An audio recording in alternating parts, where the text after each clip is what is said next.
Hello everyone, welcome to my YouTube channel Bio Hope. बच्चों, मैं आज आपको मॉलिक्यूलर बायोलॉजी का एक टॉपिक डिस्कस कर रहा हूं जिसे जेनेटिक कोड के नाम से जानते हैं।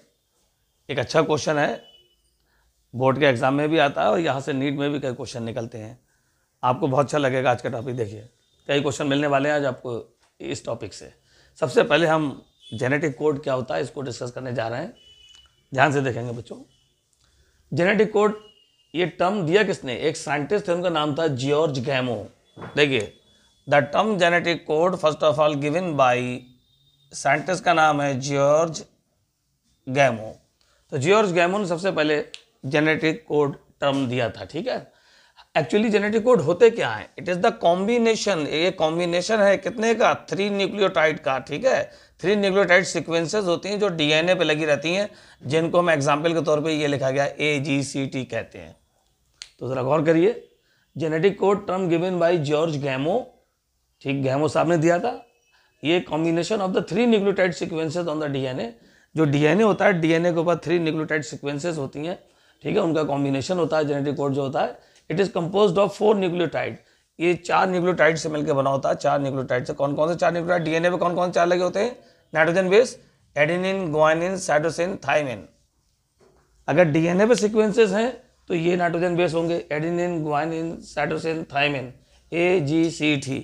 अगर यही मैसेंजर आरएनए पर सीक्वेंसेस होती तो थाइमिन की जगह यूरेसिल होता, बाकी 3 सेम रहते हैं। ये आप पहले पढ़ चुके हैं डीएनए वाले। इसमें मैंने जब डीएनए का वीडियो डाला था तो आपको बताया था, ये सारी सीक्वेंसेस नाइट्रोजन बेसिस वगैरह मैं उसमें पढ़ा चुका हूँ बच्चों। अब हम बात करेंगे ये जेनेटिक कोड स्टार्ट कैसे हुआ। पहले थोड़ा सा इसके बारे में एक बात बता दूं। शुरुआती दौर में जब ये जेनेटिक कोड की डिस्कवरीज चल रही थी, और पहले तो बता दूं 3 साइंटिस्ट हैं इस जेनेटिक कोड से रिलेटेड जिन्होंने जेनेटिक कोड पे काम किया। मैं यहाँ नाम बताना चाह रहा हूँ। दीज साइंटिस्ट, एक तो गैमो साहब हैं, जॉर्ज गैमो, जिनका मैंने अभी जिक्र किया। एक है नीरेनबर्ग एंड मैथी, नीरेनबर्ग और मैथी, और एक है हमारे भारतीय मूल के वैज्ञानिक डॉक्टर हरगोविंद दास खुराना। ठीक है, तो यहाँ गैमो साहब ने तो ये पूरी कहानी बताई थी, जेनेटिक कोडान पूरा कंप्लीट किया था। और नीरेनबर्ग और मैथी ने, नीरेनबर्ग ने जो था ट्रिपल कोडान, अभी मैं जिक्र करूंगा, ये मैंने एक डायग्राम बनाया हुआ है, इसे आपको समझाऊंगा। ट्रिपल कोडान जो फेनाइल एलेनिन अमीनो एसिड को कोड करता है, इसकी डिस्कवरी सबसे पहले, इस जेनेटिक कोड की डिस्कवरी हुई ट्रिपल। तो first genetic code triple discovered by Nirenberg. ये ध्यान रखिएगा आप लोग, ये नीट का क्वेश्चन बन सकता है यहाँ से। ठीक है, इस काम के लिए, जेनेटिक कोड की डिस्कवरी को समझाने के लिए नीरेनबर्ग और हरगोविंद दास खुराना दोनों को नोबेल प्राइज दिया गया। क्या दिया गया बेटा? नोबेल प्राइज दिया गया। अभी इस चीज़ को हम ये आगे बढ़ा रहे हैं और आगे देखिएगा। अब मैं यहाँ आता हूँ। If 1 nucleotide base translate for amino acid for only for 4 amino acid code be specified. देखिए, बताने की कोशिश की गई है, इफ 1 न्यूक्लियोटाइड, अगर एक न्यूक्लियोटाइड की बात कर रहा हूँ, एक nucleotide base translate for amino acid only for 4 amino acid code be specified. कहने का मकसद ये, अगर एक न्यूक्लियोटाइड बेस होता है, अगर वो ट्रांसलेट करता है किसी अमीनो एसिड को, तो क्या घटना घटेगी? Only 4 amino acid code be specified. ये 4 हैं, अगर ये एक एक अमीनो एसिड को स्पेसिफाई और ट्रांसलेट करेंगे तो 1 into 4 = 4, केवल 4 ही अमीनो एसिड को मतलब कर पाएंगे कोड ये। लेकिन एक्चुअली जो एनसीईआरटी के अकॉर्डिंग जो टोटल अमीनो एसिड की जो संख्या होती है वो 20 होती है। टोटल 20 अमीनो एसिड्स होते हैं। ठीक है, 20। अब ये चूंकि 4 थे, सिर्फ 4 ही अमीनो एसिड को कोड कर सकते थे, 20 को नहीं कर पाते कोड, इसलिए इस फंडे को शुरुआती दौर में दिया गया था, लेकिन माना नहीं गया। इसे सिंगलेट कोडान वाला फंडा कहा गया है। ठीक है बेटा। फिर बाद में ये बताया गया, if 2 bases code for an amino acid, अगर कोई 2 बेसिस, अगर 2 बेसिस कोड कर रहे हैं किसी अमीनो एसिड को, तो उसके लिए 4 का स्क्वायर यानी 4 into 4 यानी 16 अमीनो एसिड बन सकते थे। कॉम्बिनेशन पॉसिबल है 16। 4 स्क्वायर है ना, तो उसके इस तरह से कॉम्बिनेशन बनते, AT, AG, AC, AA, ऐसे 16 पॉसिबल कॉम्बिनेशन बन सकते हैं। लेकिन ये किसी अमीनो एसिड को कोड नहीं कर रहे थे। ठीक है, पहली बात तो ये 20 नहीं थे। 20 अमीनो एसिड के लिए 20 अमीनो एसिड को कोड करने के लिए 20 कोडान चाहिए थे, और यहाँ मैक्सिमम 16 बन सकते थे 4 के स्क्वायर के हिसाब से, अगर 2 bases code for amino acid, अगर ये वाला फंडा लागू होता। इसे डबलेट कोडान कहा गया था। लेकिन ये भी कामयाब नहीं हो पाया। साइंटिस्ट लोगों को लगा कि ये ठीक नहीं है। बाद में ट्रिपलेट कोडान का फंडा आया। तो देखिए लिखा है if 3 bases specify an amino acid, अगर 3 बेसेस मिलकर एक साथ किसी अमीनो एसिड को स्पेसिफाई कर रहे हैं तो 3 कैन बी पॉसिबल, कितने पॉसिबल कॉम्बिनेशन बन सकते हैं? 64 पॉसिबल कॉम्बिनेशन अकर्स। ये देखिए 64 possible combination forms which are more than enough for 20 amino acids. तो कुल मिलाकर सीधे समझ लीजिए, अगर एक न्यूक्लियोटाइड किसी एक अमीनो एसिड को कोड कर रहा है तो मैक्सिमम 4 हो सकते हैं, 4 अमीनो एसिड का फॉर्मेशन हो सकता है, 4 अमीनो एसिड कोड हो सकते हैं जो कि 20 अमीनो एसिड को कोड नहीं कर पाते। ऐसा माना जाता है कि एक अमीनो एसिड एक अमीनो एसिड को एक कोडान जो है वो कोड करता है, लेकिन यहाँ तो 4 बन रहे थे सिंगलेट कोडान के हिसाब से, तो ये 20 को कोडान नहीं कर पाते, इसलिए इसको नहीं माना गया। बाद में डबलेट कोडान का फंडा आया, यानी 2 bases code for amino acid, तो 4 का स्क्वायर हो गया, 4 × 4 × 16, तो 16 पॉसिबल कॉम्बिनेशन बन रहे थे जो 20 अमीनो एसिड कोड नहीं कर पा रहे थे। बाद में ट्रिपलेट कोडान का फंडा आया जिसमें 3 बेसिस स्पेसिफाई कर रहे हैं अमीनो एसिड को, तो ऐसी कंडीशन में 64 पॉसिबल कॉम्बिनेशन बन रहे थे जो 20 अमीनो एसिड से तो कम से कम ज़्यादा थे, आसानी से कोड हो सकते थे। तो इनको लिखने का तरीका ये था, ट्रिपलेट को, डबलेट को 4 का स्क्वायर था, 4 × 4 = 16, और ट्रिपलेट का था 4 का क्यूब, 4 × 4 × 4 = 64। इनको लिखने का तरीका ये होता है AUG, ACG, ACC, AAA। ये आप देख सकते हैं, ये कोडान हम ट्रिपलेट ऐसे लिखते हैं AUG, ACG, ACC, AAC और सो ऑन, बहुत सारे 64 होंगे। ये मैंने बनाए हैं 64 कोडान, अभी आपको डिस्कस करूंगा, इसको समझाऊंगा ये टेबल कैसे याद करनी है आपको। दूसरी चीज़, अब ये 64 कोडान तो बन गए इस फॉर्म में, ट्रिपलेट कोडान के फॉर्म में, इनको ट्रिपलेट कोडान कहा गया, 64 कोडान, ठीक है। और 64 में से 61 कोडान ऐसे थे जो सेंस कोडान थे, it means they having any information, उनमें कोई ना कोई इंफॉर्मेशन होती थी जो प्रोटीन बनाने में यूटिलाइज की जाती थी, ठीक है, कोई ना कोई इंफॉर्मेशन मौजूद थी जिससे प्रोटीन का फॉर्मेशन होता था, उनको सेंस कोडान कहा गया है। कोई ना कोई अमीनो एसिड, हर कोडान किसी ना किसी अमीनो एसिड को कोड कर रहा था। ये अभी मैं इस टेबल में दिखाऊंगा, देखिए जगह जगह अमीनो एसिड्स के नाम लिखे, ये समझाऊंगा अभी आपको। तो कुल मिला के देखा 64 में से 61 कोडान सेंस कोडान थे, दे हैविंग इन्फॉर्मेशन, उनमें कोई ना कोई इन्फॉर्मेशन थी प्रोटीन बनाने के लिए। अब 3 कोडान ऐसे हैं बेटा, 3 कोडान जो होते हैं they are called nonsense codon. 64 में से 61 तो सेंस हैं जो किसी ना किसी अमीनो एसिड को कोड कर रहे हैं, लेकिन 3 ऐसे हैं जो किसी भी अमीनो एसिड को कोड नहीं कर रहे हैं, ये प्रोटीन सिंथेसिस को रोक देते हैं, स्टॉप कर देते हैं, इसलिए इन्हें नॉनसेंस कोडान या स्टॉप कोडान या टर्मिनेटिंग कोडान भी कहते हैं, because they having no information, क्योंकि इसमें अमीनो एसिड को कोड करने के लिए कोई भी इन्फॉर्मेशन मौजूद नहीं होती, इसलिए इन्हें नॉनसेंस या स्टॉप कोडान भी कहा जाता है। अब 64 में से 3 कौन से हैं? हालांकि इस टेबल में मैंने बना रखा है, देखिए आप, जो स्टॉप कोडान है, एक UAA, UAG, UGA, एक सीक्वेंस है, UAA, UAG, UGA, ये तीनों ही स्टॉप कोडान है। ये देखिए मैंने सब जगह स्टॉप लिख रखा है, यहाँ भी स्टॉप है, यहाँ भी स्टॉप है, यहाँ भी स्टॉप है। तो 3 आर नॉनसेंस कोडान या stop codon which can not code any amino acid. जब अमीनो एसिड को कोड ही नहीं करेंगे mRNA के सीक्वेंस को, तो प्रोटीन कैसे बना पाएंगे, ठीक है। तो इसलिए इन्हें स्टॉप कोडान कहा गया। जब जब ये उस सीक्वेंस के बीच बीच में कहीं आ जाते हैं तो ये प्रोटीन सिंथेसिस की प्रोसेस को रोक देते हैं, प्रोटीन सिंथेसिस प्रोसेस नहीं हो पाती। अब कौन कौन से स्टॉप कोडान थे उनके नाम एक बार फिर से बोल दूं, UAA, UAG, UGA। अब एक क्वेश्चन नीट में आता है, यहाँ से जरा ध्यान से बच्चे, नीट वाले बच्चे जरूर देख ले ध्यान से, ठीक है। UAA जो स्टॉप कोडान है, इसको एक नाम से और भी जाना जाता है, इसे ऑचर के नाम से जानते हैं, OCHRE, ऑचर। दूसरा एक UAG होता है जिसे अंबर भी कहते हैं। एक तीसरा स्टॉप कोडान UGA है जिसे ओपल भी कहते हैं, ओपल। तो ऑचर, अंबर, ओपल के नाम जानते हैं। UAA commonly called ochre, UAG commonly called amber, UGA commonly called opal. ये क्वेश्चन भी आता है, इस क्वेश्चन को ध्यान से करेंगे। तो 64 में से 3 तो मैंने आपको नॉनसेंस बता दिए जो किसी भी अमीनो एसिड को कोड नहीं करेंगे, ठीक।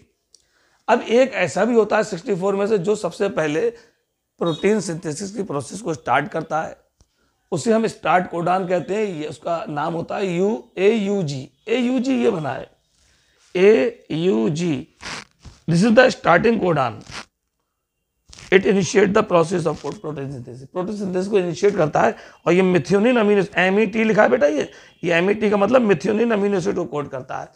तो 3 नॉनसेंस कोडान या stop codon UAA, UAG, UGA है, और एक स्टॉप कोडान, एक स्टार्ट कोडान जिसे AUG कहते हैं, जो मेथियोनिन अमीनो एसिड को कोड करेगा, जो प्रोटीन सिंथेसिस को स्टार्ट करेगा, प्रोटीन सिंथेसिस को स्टार्ट करेगा। अब ये दो वर्ड हैं, बच्चे अक्सर कंफ्यूज रहते हैं। जनरली पूछो किसी बच्चे से तो जनरली सही आंसर नहीं देता इसका। देखिए जैसे कोड और कोडान में डिफरेंस को पूछ ले, what are the difference between code and codon. तो कोड क्या चीज़ है वो समझना है। Code is the triple nitrogenous base sequence present on DNA। DNA पर जो ट्रिपल कोडान की नाइट्रोजिनस बेस की सीक्वेंस है उसको कर रहे हैं कोड। ये देखिए triple nitrogenous base sequence present on DNA पे मौजूद जो ट्रिपल नाइट्रोजिनस बेस सीक्वेंसेस हैं उनको कोड कहना है। जैसे ये लिखिए DNA है, ये TAC, ACC, GCC, GGT, ATC, ये सब क्या है, ये सब क्या है, ये सब कहलाते हैं कोड।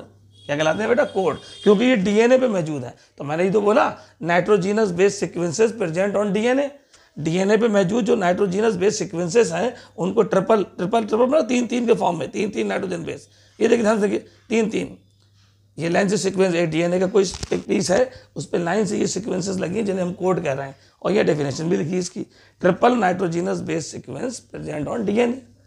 अब DNA से mRNA बनता है, ट्रांसक्रिप्शन प्रोसेस, ये पढ़ाएंगे अभी आपको, एक वीडियो डालेंगे ट्रांसक्रिप्शन का। DNA से mRNA का बनना ट्रांसक्रिप्शन कहलाता है, ठीक है। अब mRNA की बात आ गई, यानी RNA की बात आ गई, तो थोड़ा सा चेंजेस नजर आएंगे सीक्वेंसेस। जैसे DNA होता है T के साथ A जुड़ जाता है, ठीक। और RNA में क्या है, RNA में A के साथ T नहीं जुड़ेगा, DNA में A के साथ T जुड़ता है, DNA के साथ थायमिन जुड़ता है। लेकिन RNA में हमने बोला था अभी थायमिन की जगह यूरेसिल आ जाता है RNA में, तो वही चीज़ यहाँ एडेनिन के साथ यूरेसिल आ जाएगा, C के साथ G आएगा, ठीक है। तो ये AUG, ये वही कोडान है जो प्रोटीन सिंथेसिस को स्टार्ट करता है, ठीक है बेटा। हाँ, इस तरह A के साथ U, एडेनिन के साथ यूरेसिल, C के साथ G, C के साथ G, यानी साइटोसिन के साथ ग्वानिन, साइटोसिन के साथ ग्वानिन, इसी तरह की सीक्वेंसेस लगी हुई हैं।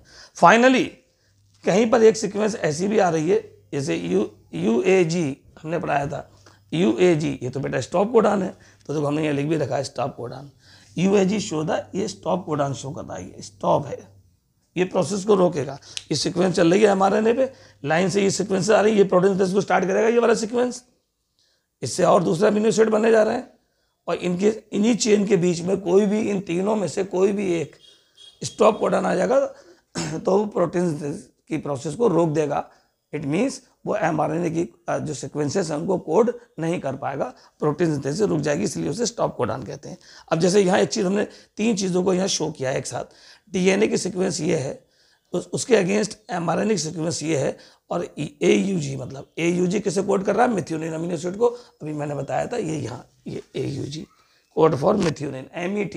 ये जो अमीनो एसिड के नाम लिखे आते हैं ना, शुरू के 3 लेटर लिए जाते हैं बेटा, ये फेनाइल एमिलिन है PHE, सेरीन है SER, ठीक है ना, आर्जिनिन है तो ARG, शुरू के 3 लेटर लिख देते हैं अमीनो एसिड को लिखने के लिए, पूरा नाम नहीं लिखते यहाँ टेबल में।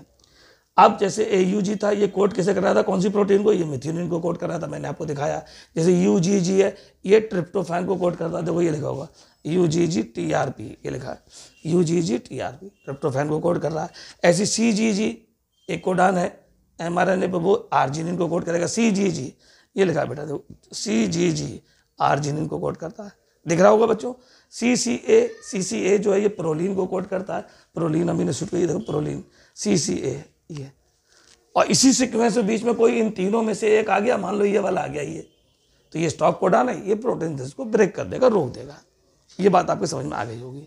तीनों साइंटिस्ट के बारे में मैंने बताया, एक जॉर्ज गैमो है, एक नीरेनबर्ग और मैथी है, और एक हरगोविंद दास खुराना, जिसमें तो नीरेनबर्ग और डॉक्टर हरगोविंद दास खुराना को तो नोबेल प्राइज़ भी मिला है जेनेटिक कोड की डिस्कवरीज के लिए, ठीक है, काम करने के लिए। नीरेनबर्ग पहले साइंटिस्ट थे जिन्होंने ट्रिपल U कोडान, ये लिखा ट्रिपल U, देखिए ट्रिपल U जो फेनाइल एलिनिन नाम के अमीनो एसिड को कोड कर रहा है, ये पहला जेनेटिक कोड था जो डिस्कवर्ड किया गया था नीरेनबर्ग के थ्रू, जो ट्रिपल U था जो फेनाइल एलिनिन को कोड करता था। ये बात याद रखिएगा नीट वाले बच्चों के लिए। अभी मैं salient feature of genetic codon ये पढ़ाऊंगा। 6 मैंने फीचर्स लिख रखे हैं, NCERT में भी मौजूद हैं ये फीचर। अभी मैं आपको समझा देता हूँ, 2 मिनट में आपको याद हो जाएंगे। उससे पहले मैं ये डायग्राम कैसे बनाया है मैंने 2 सेकंड में एक टेक्निक आपको बता देता हूँ, जिसके थ्रू आपको ये याद हो जाएगा।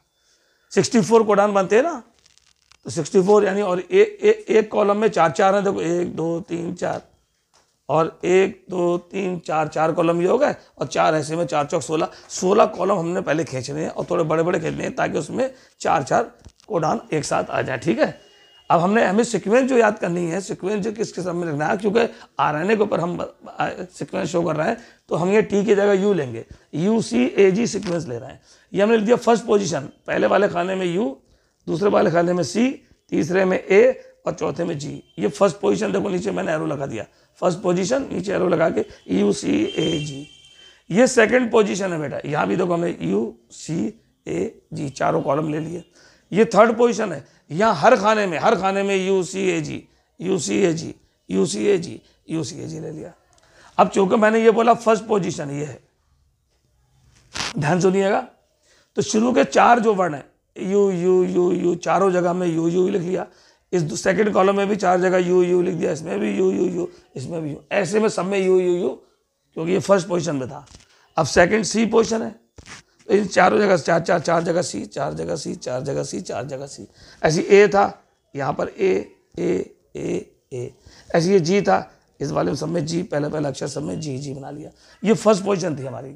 अब हमने सेकंड पोजीशन यहाँ ली है, सेकंड पोजीशन ऐसे नीचे डाउनवर्ड शो कर रहे हैं, डाउनवर्ड ऐसे, डाउनवर्ड में तो सेकंड पोजीशन यू है, तो बिल्कुल नीचे तक जितने भी सब में हर कोडान के साथ यू आएगा, देखो हर के साथ यू, तो पूरी लाइन में यू। सेकंड में सी है तो पूरी लाइन में नीचे सी एंड तक, सेकंड पोजीशन पे। यहाँ ए है, सेकंड पोजीशन में सब में ए, देखो लाइन तक, आगे तक। ये जी है तो लास्ट तक देखो जी लाइन से चला जा रहा है जी। अब थर्ड पोजीशन हमारी ये, यानी हर कॉलम में UCAG, हर कॉलम में आना, देखो UCAG, चाहे यहाँ ले लो आप UCAG। तो जितने कॉलम थे लास्ट में थर्ड पोजीशन पे UCAG लिखना है, क्योंकि यहाँ UCAG लिखा है। इस तरह हमारे 64 कोडान बन जाते हैं। 64 में से अभी मैंने थोड़ी देर पहले आपको बताया था 61 कोडान सेंस होते हैं, क्योंकि वो किसी न किसी इंफॉर्मेशन को अपने अंदर रखते हैं और जो प्रोटीन बनाने में हेल्पफुल होती है, इसीलिए वो सेंस कोडान है। और 3 ऐसे हैं जो किसी भी इंफॉर्मेशन को नहीं रखते, उनके पास कोई इंफॉर्मेशन नहीं होती, तो वो नॉनसेंस या स्टॉप कोडान या टर्मिनेटिंग कोडान कहलाते हैं। वो 3 होते हैं, UAA, UAG, UGA। UAA को ऑचर और UAG को अंबर और UGA को ऑपल कहते हैं, ये हम पहले बता चुके हैं आपको। वो 3 ये हैं जो स्टॉप कोडान है, UAA, UAG, UGA। मेरे साथ साथ आपने आप लोग कहिए UAA, UAG, UGA, ये 3 नॉनसेंस कोडान। ठीक, बाकी जो 61 बचे 64 में से वो सब सेंस हैं। उनमें से सेंस में से एक AUG जो मिथ्योनिन अमीनो एसिड कोड कर रहा है, ये मैं पहले बता चुका, स्टार्ट कोडान है, ये प्रोटीन सिंथेसिस प्रोसेस को स्टार्ट करता है। इन 4 का बड़ा रोल है इन 64 में से। 3 स्टॉप कोडान आपको याद रखने हैं और एक जो स्टार्टिंग कोडान है वो भी याद रखना है। स्टॉप और स्टार्ट दोनों ही याद रखने हैं। ठीक, अब जैसे इनका नाम कैसे याद रहे, सिंपल तरीका है, थोड़ा सा जोर लगाइएगा। ये नाम सबको PHE लिखा है, फेनाइल एलेनिन अमीनो एसिड है, LEU लिखा है, ल्यूसीन है। ये चारों ल्यूसीन को कोड कर रहे हैं, चारों कोडान देखो ल्यूसीन को। ये 2 जो होते हैं ये अलग हैं, मिथ्योनिन वाला एक मिथ्योनिन को, ये चारों वैलिन को कोड कर रहे हैं। ये 4 सेरीन को, पहली बात तो इन 4 सब एक से नाम याद है, सेरीन को चारों कोड कर रहे हैं। ये चारों ट्रिपलेट कोडान जो है प्रोलीन को कोड कर रहे हैं, अमीनो एसिड को। ये चारों कोडान थ्रियोलिन को कोड कर रहे हैं। ये चारों कोडान एलेनिन को कोड कर रहे हैं। ये देखिए आप टायरोसिन को कोड कर रहे हैं, ये सिस्टीन को कोड कर रहे हैं, ये ट्रिप्टोफैन को कोड कर रहा है, ये चारों आर्जिनिन को कोड कर रहे हैं, इसमें से 2 हिस्टीन को कोड कर रहे हैं और ये 2 अलग अमीनो एसिड कोड कर रहे हैं। ये अलग अलग, ये लाइसिन है, ये एस्पर्टिक एसिड है, ग्लूटामिक एसिड है, ये लाइसिन है, अलग अलग कोडान कोड कर रहे हैं। अगर हमको इतना बहुत सा याद नहीं रहता, लेकिन कम से कम जो मेन है जिनका हवाला NCERT में स्पेशली दिया गया है उनको ज़रूर याद रखना है, चाहे वो 3 ये नॉनसेंस हो, चाहे स्टार्ट कोडान हो और एक UUU कोडान जो फेनाइल एलेनिन को कोड कर रहा है। ये आपको ज़रूर हर वक्त याद आना चाहिए। ठीक है, कभी बनाने को आ जाए तो इस फॉर्म में ऐसे डायग्राम बनेगा। अब मैं इसके सैलिएंट फीचर बताता हूँ जेनेटिक कोड के क्या होते हैं इसी के बेस पर। ठीक, the salient feature of genetic codon, पहला सैलिएंट फीचर कि दिस कोडान इज ट्रिपलेट। पहला पॉइंट तो ये कोडान जो है वो ट्रिपलेट है, ट्रिपलेट पहला पॉइंट।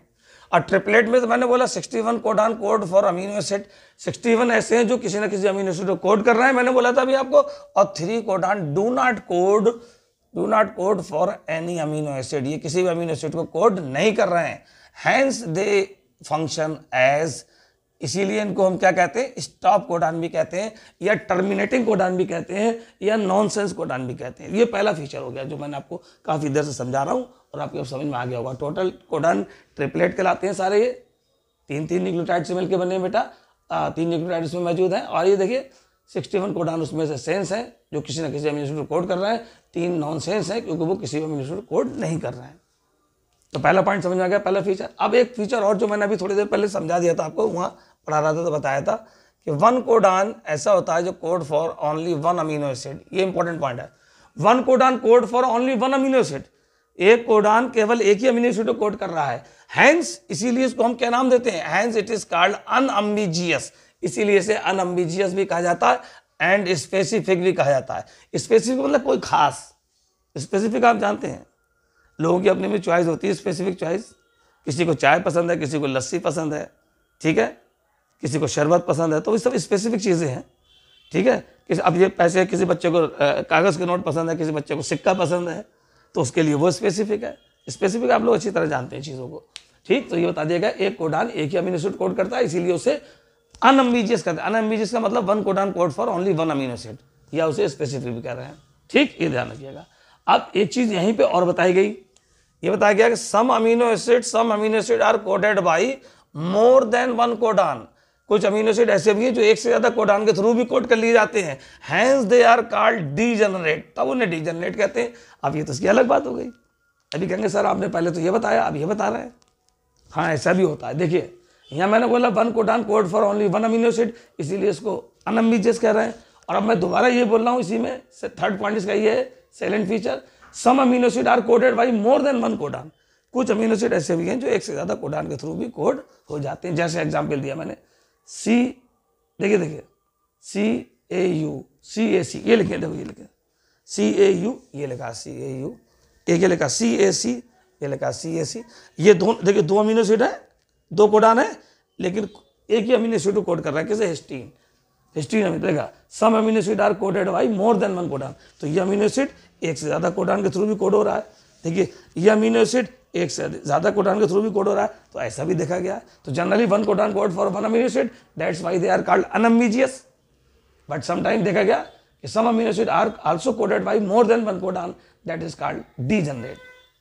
तो जब एक अमीनो एसिड एक कोडान को कोड करे, सॉरी एक कोडान ओनली, लेगा 1 codon code for only 1 amino acid, that's why it is called unambiguous. But sometime the amino acid are coded by more than 1 codon, that's why it is called degenerate. तो कभी कभी question ऐसा भी NCERT में आता है, आएगा एक बार क्वेश्चन 5 मार्क्स में, व्हाट इज अनअम्बिजियस, डीजनरेट, यूनिवर्सल, लिखा होगा कहीं बेटा ये यूनिवर्सल। इन पे क्वेश्चन पूछा गया ये क्या है और उनके फीचर्स बताइए। तो 3 पॉइंट हमने डिस्कस कर दिए। अब चौथे पॉइंट पे आते हैं। जनरली कोडान अगर हम देखें ना तो कंटीजियस फैशन में लगे होते हैं, लगे ही रहते हैं एक फैशन में, एक मैनर में लगे होते हैं। देखा, the codon is read in mRNA in a contiguous fashion. देखिए mRNA पे कैसे लगे होते हैं, थोड़ा सा हिंट दे दूं आपको बना के, यहाँ देख सकते हैं कॉर्नर पे, यहाँ इस तरह देखिए mRNA का ये धागा है, कोई mRNA, सपोज मैं लिख देता हूँ नाम यहाँ mRNA, यहाँ लिखता हूँ mRNA, ये mRNA है। अब इसके ऊपर ऐसे लाइन से लगे होते हैं कोडान, जैसे सबसे पहला तो AUG मान लिख देता हूँ, AUG कोडान, उसके बाद CAA लिख देता हूँ, CAA कोई सा लिख देता हूँ, ठीक है, GG लिख देता हूँ, ऐसी और बहुत से UAA आ गया, UAA, ये स्टॉप कोडान हो जाएगा हमारा। तो ऐसी एक फैशन में लगे होते हैं, एक कॉन्टिजियस फैशन में। mRNA की एक ये थ्रेड होगा, इसके ऊपर बहुत सारे कोडान, ट्रिपलेट कोडान एक कंटीजियस फैशन में लगे रहते हैं लाइन से। जो सबसे पहले प्रोटीन से स्टार्ट करता है वो AUG यहाँ से स्टार्ट होगी और आगे तक जाएगी, और जैसे ही बीच में कोई नॉनसेंस आ जाएगा प्रोसेस रुक जाएगी, मैं पहले ही बता चुका आपको। तो यही तो पॉइंट यहाँ लिखा है, the codon is read on mRNA chain पे कोडान लगे हुए हैं as a contiguous fashion, like manner भी कह लो, कंटीजियस फैशन कह लो, कंटीजियस मैनर कह लो, एक ही बात है। That's why there are no punctuation, ये इंपॉर्टेंट पॉइंट है, इसमें कोई पंक्चुएशन नहीं होती। किसी भी आप देख लीजिए ट्रिपलेट कोडान के बीच में कहीं पे कॉमास वगैरह नहीं लगे होते हैं, डायरेक्ट लिखे जाते हैं without any comma. That's why they show no punctuation, इसमें कोई पंक्चुएशन नहीं होती, पंक्चुएशन नहीं है। The codon is read on mRNA in the continuous fashion या continuous manner, that's why they show the no punctuation, कोई पंक्चुएशन नहीं नजर आती। 5वां पॉइंट देखिए, the codon is nearly universal, मैंने बोला नियरली यूनिवर्सल, ये लिखा the codon is nearly universal, ठीक है, किसके लिए, for from bacteria to human, bacteria से लेके ह्यूमन तक, because it code the triple U would code for phenylalanine यानी PHE, ये वाला ट्रिपल यू है, फेनाइल एलेनिन PHE को कोड कर रहा है, ठीक है। तो जनरली बताया गया कोडान जो होते हैं जनरली नियरली यूनिवर्सल होते हैं, बैक्टीरिया से लेके ह्यूमन तक जो ट्रिपल यू बनता है, ये triple U codon, it always code for phenyl alanine. तो बैक्टीरिया से ह्यूमन में तो होता है ऐसा, लेकिन सम एक्सेप्शन लिखा, सम एक्सेप्शंस, कुछ एक्सेप्शन भी हैं। कहाँ कहाँ है, जैसे माइटोकॉन्ड्रियल कोडान जो होते हैं वहाँ ऐसा नहीं मिलेगा आपको, सम प्रोटोजोन्स ऐसे होते हैं वहाँ ऐसा नहीं मिलेगा आपको, ठीक है। तो कोडान नियरली यूनिवर्सल तो हैं, लेकिन बैक्टीरिया और ह्यूमन में ऐसा होता है कि ट्रिपल यू कोडान जो होता है वो फेनाइल एलेनिन को तो कोड कर रहा है, लेकिन माइटोकॉन्ड्रिया में मौजूद जो कोडान्स हैं और प्रोटोजोन्स, कुछ प्रोटोजोन्स मौजूद कोडान, वो ऐसा काम नहीं कर रहे हैं, तो ये एक्सेप्शन हो गया, ठीक है। AUG सबसे इंपॉर्टेंट क्वेश्चन मैं आपको बताने जा रहा हूँ, AUG वाला है, इंपॉर्टेंट क्वेश्चन है AUG because AUG has dual function, AUG codon के डुअल फंक्शन है। ये जो मैंने AUG आपको पढ़ाया था, जो मिथ्योनिन को कोड कर रहा था, इसके 2 फंक्शन होते हैं। पहला function it code for methionine, it codes for methionine amino acid, और दूसरा function it act as initiator codon. तो 2 काम, ये क्वेश्चन याद रखना, 2 मार्क्स का एक्स्ट्रा क्वेश्चन आता है अलग से बोर्ड में। क्या आता है, AUG हैज डुअल फंक्शन, आप बताइए कौन कौन से डुअल फंक्शन होते हैं। आप लिखेंगे number 1 it code for methionine amino acid, ये मिथ्योनिन अमीनो एसिड को कोड कर रहा है, और number 2 it acts as initiator codon, और ये इनिशिएटर कोडान है, अर्थात प्रोटीन प्रोसेस को स्टार्ट करता है। तो ये हमारे ये AUG वाला इंपॉर्टेंट क्वेश्चन है, डुअल फंक्शन। तो ये 6 हमने साइलेंट फीचर पढ़ा है, ये डायग्राम बताया, ऐसे डायग्राम NCERT का हम आपको यहाँ लगा के दिखा रहे हैं, बिल्कुल वैसे ही आपके NCERT में लगा होगा, वो आप उसे देख लेंगे। उम्मीद करते हैं ये वीडियो आपको समझ में आई होगी बेटा। अगर मेरा वीडियो आपको समझ में आया, अच्छा लगा, तो मेरे वीडियो को बेटा लाइक कीजिए, मेरे चैनल को सब्सक्राइब कीजिए और बेल आइकन का बटन दबाइए, और मेरे वीडियो को लगातार देखते रहिए। जय हिंद।